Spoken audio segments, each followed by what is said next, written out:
वो मुझे आमिर के घर पे वहाँ कैद कर दिया। और वहाँ बॉडीगार्ड स्टेशन है and I can't move out and I can't call anyone. मैंने बोला मैं दवा लूंगा नहीं भाई। तो उन लोगों ने मेरे पानी में, अभी सब इलीगल काम है, इंजेक्ट करने लग गए दवा। आमिर इन लोगों ने प्रेशर डाला, मेरे फादर के फाइनेंशियल प्रेशर, उनका पैसा पानी रोक दिया। फैजल खान आमिर खान के सगे भाई, इन्होंने बतौर चाइल्ड आर्टिस्ट करियर की शुरुआत साल 1969 में आई फिल्म प्यार का मौसम से की थी। इसमें इन्होंने शशि कपूर के बचपन का किरदार निभाया था। इसके बाद इन्होंने कयामत से कयामत तक में भी छोटा सा रोल किया था। फैजल खान ने 1994 में फिल्म मदहोश से बॉलीवुड में एंट्री ली थी। उसके बाद वो भाई आमिर के साथ मेला फिल्म में भी अहम किरदार में दिखे थे। इसके अलावा भी उन्होंने कुछ और फिल्में की थी। वैसे तो कहा जाता है कि कुछ फिल्मों में काम करने के बाद फैजल जब इंडस्ट्री में कामयाबी हासिल नहीं कर पाए तो अपना मानसिक संतुलन खो बैठे थे।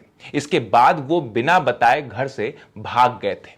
हालांकि फैजल की सुने तो मांजरा कुछ अलग ही था। वो आमिर आए घर पे एक दिन डॉक्टर और पुलिस के साथ, 40 बॉडीगार्ड और रस्सी और स्टिक और पता नहीं क्या क्या बोला। तो मैंने बोला आमिर, मैं तो हंसा, बोला Aamir you don't need to do all this, you just come and tell me what your problem is as a family. तो ये सब शोर और हंगामा करने की जरूरत नहीं थी। तो खैर वो लेके आए और उन्होंने बोला Faisal you have to come to the, अभी हम तुमको क्लिनिक में लेके जाएंगे, वहाँ तुम्हारा मुआयना करेंगे बिकॉज यू हाँ बात बहुत, अभी आपको बताता हूँ, आप पूछ रहे हैं तो वो तो बोलेंगे नहीं, तो अगर तुम नहीं चलोगे तो तुमको, हम डॉक्टर हैं यहाँ, वो तुमको इंजेक्शन देगा, तुमको बेहोश करके हम लेके जाएंगे। कोजी नर्सिंग होम में वहाँ लेके गए मुझे। तो वहाँ तो मेरा फ़ोन वोन ले लिया और वहाँ वो रूम में कैद कर दिया और they are not listening to me, और सब बॉडीगार्ड्स वहाँ भी रखे थे। तो मतलब मुझे किसी से मिलने की इजाज़त ही नहीं है बाहर दुनिया में। वहीं बंद कर दिया, मेंटल की दवाई लो। तो बोला तो अब वो लोग क्या कर, मैंने बोला मैं दवा लूंगा नहीं भाई।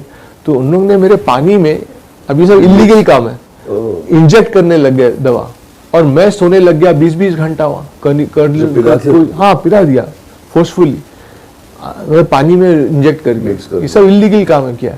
तो मैं सो रहा हूँ 20 घंटे। तो मैंने बोला यार हाउ इज दिस पॉसिबल। तो फिर मैंने बुलाया उन लोगों को, वो लोग रोज आते थे सिस्टर मिलने। मैंने बोला सुनो you are giving me some medicine, I know that because I am sleeping for 20 hours, तो दैट्स नॉट पॉसिबल। तो I said no you are, तो मुझे मेरी जान का खतरा था। तो फिर 19 दिन वहाँ कोजी नर्सिंग होम में मैं रहा। और फिर उन्होंने बोला नहीं अब ये थोड़ा ठीक हो गया है, शांत हो गया है, जो इसको घर लेके जाओ। तो घर लेके आए तो मेरे घर पे नहीं लाया जहाँ मैं रह रहा था, वो मुझे आमिर के घर पे वहाँ कैद कर दिया। और वहाँ बॉडीगार्ड स्टेशन है and I can't move out and I can't call anyone. Faizal Khan की एक इंटरव्यू में बताई आप बीती के अकॉर्डिंग आमिर ने उन्हें घर में कैद कर रखा था और उन्हें मानसिक रूप से बीमार बताकर दवाइयां लेने को मजबूर किया जाता था। फैजल बताते हैं कि जब उन्होंने कुछ लिखना चाहा फिल्मों के लिए तो आमिर ने उनसे उनके सिग्नेटरी राइट्स तक मांग लिए। फिर मैं घर आ गया। फिर मैंने सोचा मैं राइटिंग में, तब से मेरे दिमाग में राइटिंग आ गई कि मैं चलो मोटा तो हो गया हूँ but as a creative man I have to be involve in this work, I know this work. तो यही सीखा है असिस्टेंट राइटरशिप और राइटिंग और ये सब। तो मैंने राइटिंग के ऊपर ध्यान देना शुरू कर दिया। तो कुछ स्क्रिप्ट्स लिखनी शुरू की मैं। तो फिर Aamir suddenly in 2007 around 2007 September or something like that, he called me end of September कि फैसल तुम पागल हो और तुम कल कोर्ट में जाओगे और तुम सिग्नेटरी राइट्स दे दोगे अपने। कल डॉक्टर जाएगा तुम्हारे साथ and you have to go and say in the court that you can't take any of your decisions and you are incapable of taking your decisions and you need a guardian। Faizal को मानसिक रूप से बीमार बताकर उनकी custody लेने से लेकर उन्हें दर्जनों बॉडीगार्ड्स के बीच कैद करके रखने की बात भी सामने आई थी, जबकि फैजल के नेचुरल गार्डियन उनके पिता जिंदा थे और फैजल बालिग थे। फिर आमिर ने दूसरा केस डाल दिया कि इसकी कस्टडी हम चाहते हैं। तो फिर मेरा फादर खड़े हो गया क्योंकि father was the natural guardian. तो my father won the case for me. अच्छा मैं जज को बोल रहा हूँ कि I don't need guardian, I don't want anyone, I don't want to be in anyone's custody, I am a adult person, I can take my own decisions. फिर भी जज ने बोला कि नहीं, तो उसने मुझे फिलहाल फादर की कस्टडी में दिया, आमिर को नहीं दिया।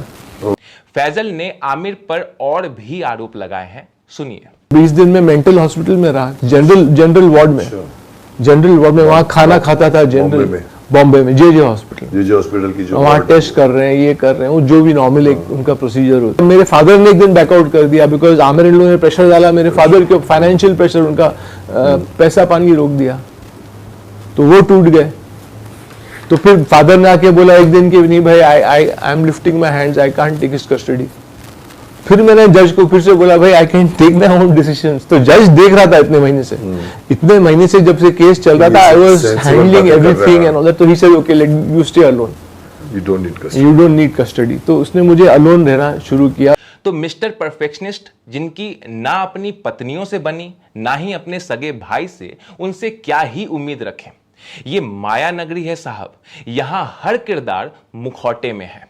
टीवी जगत के जाने माने कलाकार अनुपम श्याम, जिन्हें हम सज्जन सिंह के नाम से जानते हैं, इनसे जुड़ी भी एक खबर आई थी कि उन्हें आमिर ने इलाज में मदद का वादा किया था, पर आखिरी वक्त में उनका फोन भी नहीं उठाते थे और अनुपम श्याम जी का निधन हो गया।